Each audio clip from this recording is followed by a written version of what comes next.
Dieser zu erwerbende 9-Zimmer-Bungalow liegt im Kreis Hannover.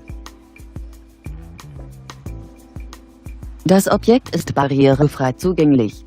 1974 wurde dieses Haus erbaut und 2013 saniert. Beheizt wird es über eine Gaszentralheizung.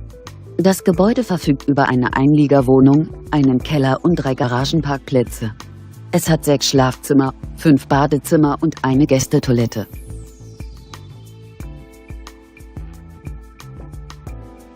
Auf einer Grundstücksfläche von ca. 1955 Quadratmetern weist das Haus eine Wohnfläche von ca. 395 Quadratmetern auf. Der Kaufpreis des Objekts beläuft sich auf 419.000 €. Fässer Immobilien beantwortet gerne Ihre Fragen.